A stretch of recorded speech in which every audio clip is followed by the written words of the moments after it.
আজকে সকালবেলা বাজারে গেছিলাম আর বাজার থেকে ফেরার পথে বেশ কিছু চিংড়ি মাছ নিয়ে এসেছি। তো এই চিংড়ি মাছটা হচ্ছে ধুয়ে বেছে এখন রান্না করব। তো আজকে ভেবেছি এই চিংড়ি মাছ দিয়ে করব চিংড়ি মাছের মাথা দিয়ে মাথা বাটা বা বলা যেতে পারে ভর্তা। আর এখানে আছে সমস্ত উপকরণ নিয়ে নিয়েছি, পেঁয়াজ কুচি, রসুন নিয়েছি বেশ কিছু, আর নিয়েছি হচ্ছে ধনেপাতা কুচি, তার সাথে নিয়েছি বেশ কিছু কাঁচা লঙ্কা। এখানে হচ্ছে তেলটা গরম হয়ে যেতে দুটো দিয়েছি শুকনো লঙ্কা ফোড়ন, যে যেরকম ঝাল খাবে সেই অনুযায়ী দিতে পারে। আর তারপর হচ্ছে পেঁয়াজ কুচি, রসুন কুচি ভালো করে আগে ভেজে নিতে হবে। তারপর দিয়েছিলাম কালো জিরে। কালো জিরেটা আগে দিতে হতো কিন্তু আমি দিতে ভুলে গেছিলাম, তো ওটা পরে দিয়েছি। তারপর ওইগুলো একটু ভাজা ভাজা করে নিয়ে তারপর দিয়েছি বেশ কিছু কাঁচা লঙ্কা, তারপর দিয়েছি পরিমাণ মতন হলুদ গুঁড়ো আর দিয়েছি নুন। তবে হলুদ গুঁড়োটা বেশি দিতে লাগে না, অল্প দিলেই হয়ে যায়।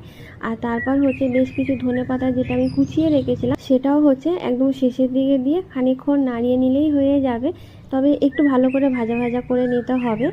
আর হ্যাঁ, বাটার আগে কিন্তু অবশ্যই খানিকক্ষণের জন্য ঠান্ডা করে নেবে। যদি মিক্সিতে দাও তাহলে তো অবশ্যই ঠান্ডা করে দিতে হবে। তবে আমি কিন্তু শিলেই বেটেছিলাম। আর বাটা হয়ে গেলে ওই বাটার মধ্যে বেশ কিছুটা সর্ষের তেল ভালো করে মাখিয়ে নিতে হবে। তো এখানে হচ্ছে আমার বাটা পুরো রেডি হয়ে গেছে, দেখতে কিন্তু দারুণ লাগছে আর খেতেও ঠিক অপূর্ব হয়েছিল। তবে খাওয়ার আগে ইচ্ছা করলে কিন্তু তোমরা আবারও একটু কাঁচা সর্ষের তেল নিয়ে খেতে পারো।